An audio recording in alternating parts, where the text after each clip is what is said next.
Hello, it is Monday, November 13th, 2023. I'm Chris Remo, and welcome back to the New York Times Crossword Daily Solve. It is a Monday crossword today, which means we're going to be solving a relatively gentle, themed puzzle to kick off the solving week. And this, initiation of the solving week has been brought to us by Laura Sexton, Victoria Rojicka, Kathleen Quinn, and as always, the indomitable Showmaster and the incredible Horan family. So thank you so much to the five of them. They are benefactors of the Daily Solve Patreon campaign, which means they do sustain this channel. They keep this whole series going. I'm very grateful to their ongoing support. It means a lot to me. And if you would like to support the channel in that way, you can head over to patreon.com/dailysolve or click the link in the description field underneath this video. And there, of course, you'll find all of the bonus videos available to patrons, such as yesterday's most recent edition of the Bosswords Fall Themeless League series. So the latest of those I did finally post yesterday. That was number 6, I believe, and I did all right. I did pretty well. It was a puzzle by Ross Trudeau, who I really enjoyed, just unbelievably punny, very, very clever cluing. And it was fun to sort of feel like I was getting on his wavelength eventually, although always a step behind, I would say. In any case, that's up there now for patrons and all of the rest of the bonus videos. And then, of course, the official Let's Check the Crosses mug for benefactors. Thanks again to all of the patrons. And there's also the Daily Solve Discord chat server you can join. That is a nice, friendly chat community whose link is also in the description field. Finally, please do like these videos, comment, and subscribe. Those things are all very helpful. Thanks if you've done any of those. I do appreciate that as well.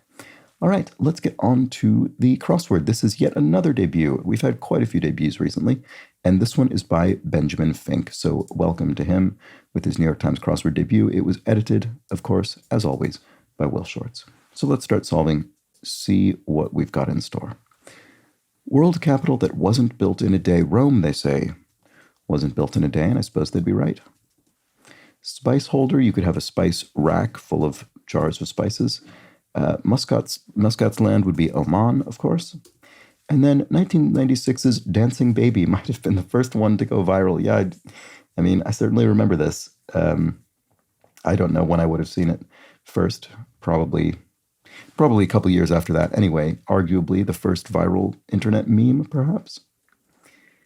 Okay, Visa competitor in brief. This looks like Amex, American Express, a credit card company, and cost. An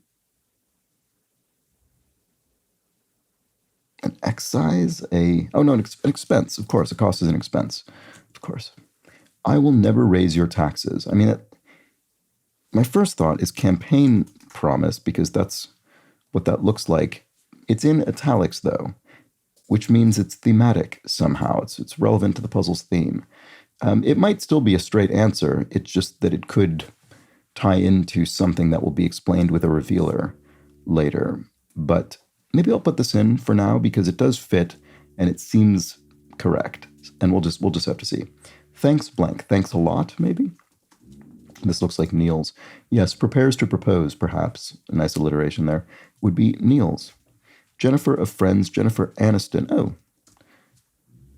She in yesterday's New York Times crossword. Maybe she was in the Bosswords puzzle I solved yesterday. But I have a recollection of putting Aniston in a down answer just within the last day. Ain't too proud to blank. Temptations hit. Beg. Ain't too proud to beg. And then Dancing Queen Band. All right, here, 2 musical clues crossing, 2 pop music clues.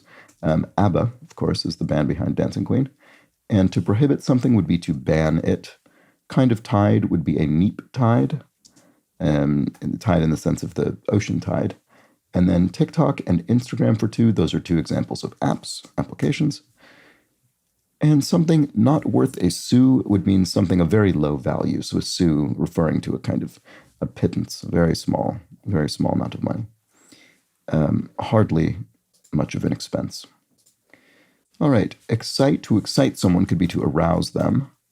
And then C22 across 22 says, with 10 down, humorous film about love.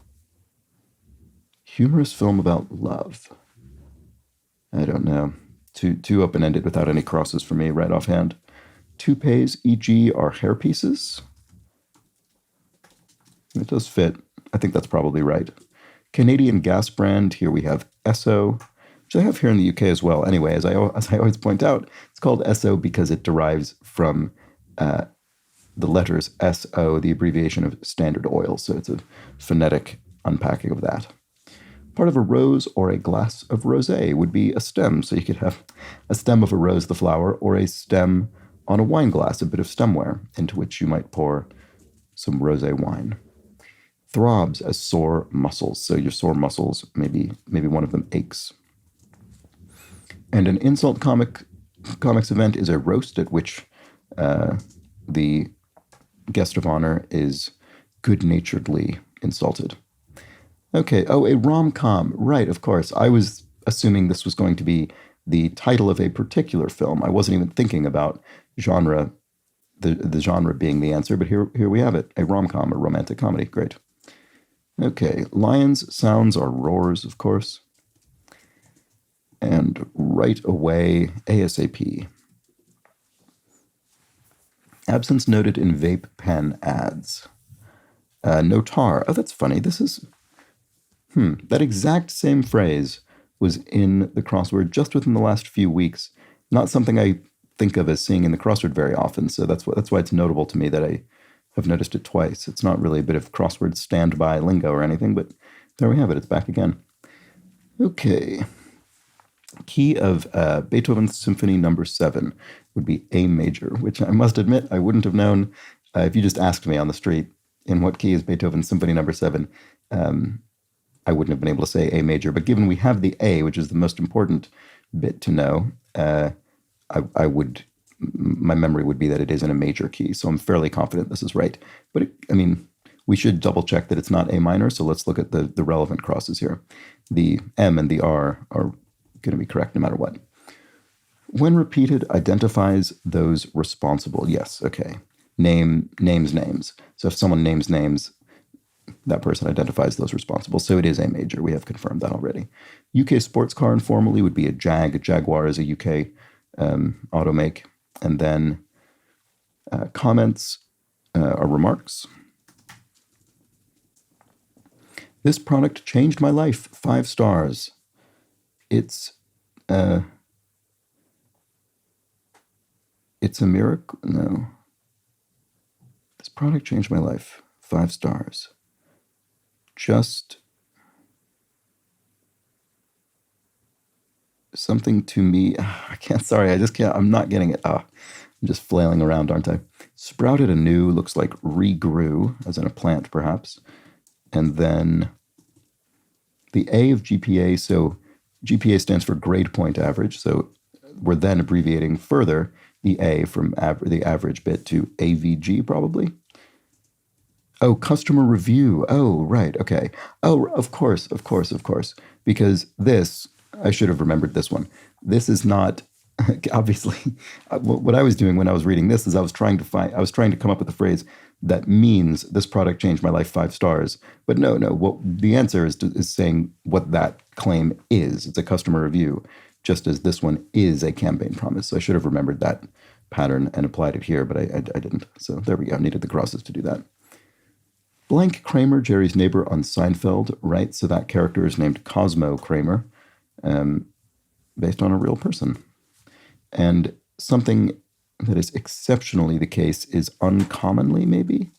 That does fit. Yeah, if something's an exception, it's definitionally uncommon. So that would make sense. And then word after dial or muscle. So a dial tone on a touch-tone phone or a rotary phone, I suppose, which we don't use so often anymore, or muscle tone. Exit key would be, I really don't like this category, this particular clue. It comes up all the time. Escape, the keyboard, the computer keyboard key, which is referred to as something that, emergency key or exit key or something. Very rarely is it used for that purpose in modern software. But anyway, it's a classic of crossword cluing. Many an engineer's field informally would be technology. There we go. Let's go already. Come on. I remember the very first time in my life I ever saw this word spelled out, CMON, and I found it very confusing. I mean, I was very young. I don't remember exactly what age. And I remember it was in there was a babysitter there at the time, the first time I saw this, and I said, "What is this word?" And he said, Simon, Simon. And I still to this day, I don't know. It didn't feel like he was playing it as a joke, but he sort of described it as kind of how a Rasta person would say, "Look at that man," like Simon. And I, I don't. It's one of those strange memories that's never left my mind because it was such an odd. And I didn't. I mean, I thought, well, that doesn't make any sense. I don't think that's what it means. But I also still didn't know what it actually did mean. It's like I couldn't, because I was just too. I didn't understand how to read letters that were arranged in that contracted way at that age. Anyway. Okay, the Matrix role for Keanu Reeves, the character Neo in The Matrix, and the dog ate it would be homework excuse. Yeah, there we go. So we have promise, review, excuse. Yeah, I'm not sure exactly what we're getting at there. Actor Peter of M and the Man Who Knew Too Much. Peter Lorre. Boy, Peter Lorre is amazing in M. That's a movie that's really, really worth watching if you've not seen it. The Fritz Lang film. Really, just an extraordinary picture.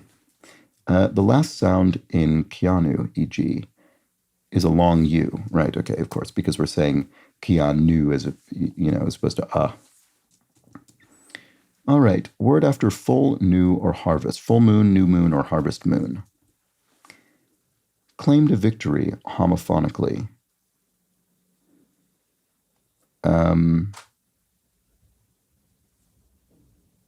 One.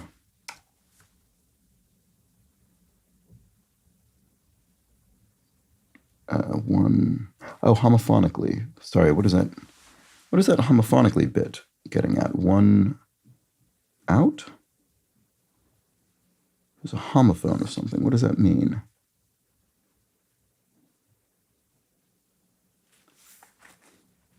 Claim to victory homophonically.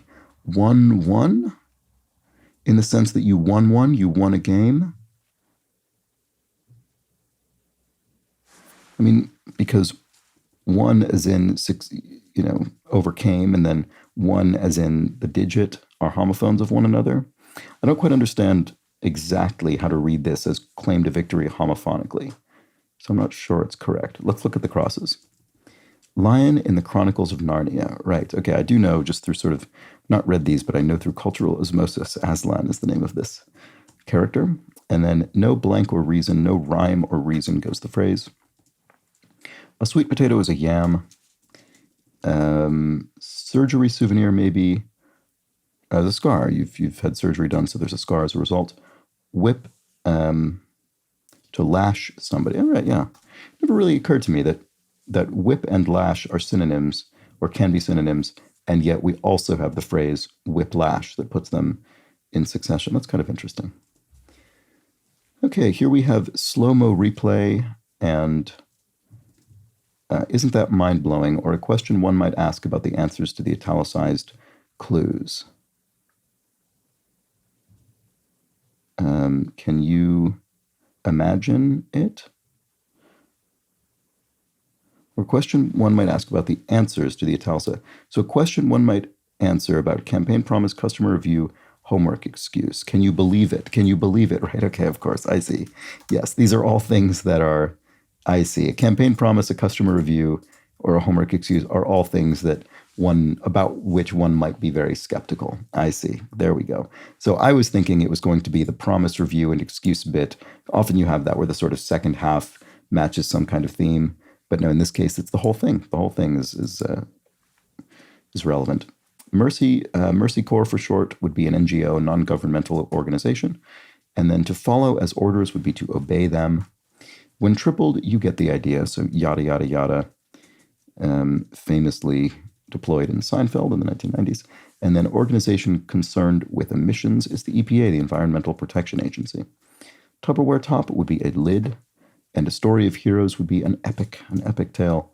Rare things from far away would be exotic, I don't know, goods. To become dizzy with rapture would be to swoon. And Pilates target would be your core, I would think. There we go. Social media menaces would be trolls, who are indeed that. And to trample would be to run over something or somebody. Pretty Woman actor Richard Gere was in that film. Upper limit would be a cap. If you boo-hooed, you wept. Right, okay, so boo-hoo, the sound of sort of a way to describe the sound of crying. And then clear of chalk, say, would be to erase a chalkboard, for instance, and then to take a break is to rest. Oscar winner Jared, I didn't know he. Oh, I guess I don't know for what role he won an Oscar, but anyway, it must be Jared Leto or Leto or whatever it is. And then talk like Sylvester the Cat, that cartoon character famously lisps. And finally, an eye ailment is a sty, although we should look at the crosses here. Craft seller site would be Etsy, the handmade goods sort of online marketplace. And then what's tugged in tug of war would be a rope. So there we go. That was the Monday crossword. We have a nice simple theme. Can you believe it? And as with many early week themes, you can solve this whole thing without needing to worry about the nature of the theme at all. You can simply answer these clues. I will never raise your taxes is a campaign promise. This product changed my life, 5 stars is a customer review. The dog ate it is a homework excuse. All of these things might prompt someone to ask, can you believe it? Triggering a bit of skepticism. So there we go, a nice, simple Monday theme for a generally approachable and simple Monday puzzle, exactly what we look for at the beginning of the week. So there we go. Nice work from Benjamin Fink in his debut. And thanks for watching to the end of the video. I will be back tomorrow for the Tuesday puzzle. And I also would like to get back to reading people's comments on the preceding day's clues as soon as possible. Someone asked about that in the comments and said they really miss it. And yeah, I miss it as well. I like doing it, but I have just, as I've said a few times, I've stopped mentioning this because it's tiresome to keep mentioning, but I have for a while had a persistent cough that it always lingers with me. It always lasts for weeks. And as a result, I've had to edit those out of these videos. And essentially, the longer the video goes, the more the coughing there is to edit out. And it just makes the whole process take even longer. So in the interest of efficiency and my own sanity and time, I'm waiting until that has passed before I return to things that will further lengthen these videos and editing process. So hopefully that will be soon. I mean, it is improving, but not to the point yet where it has left me, sadly. So anyway, I'll get back to that as soon as I can. Thanks for joining me, and I'll be back tomorrow for the Tuesday crossword.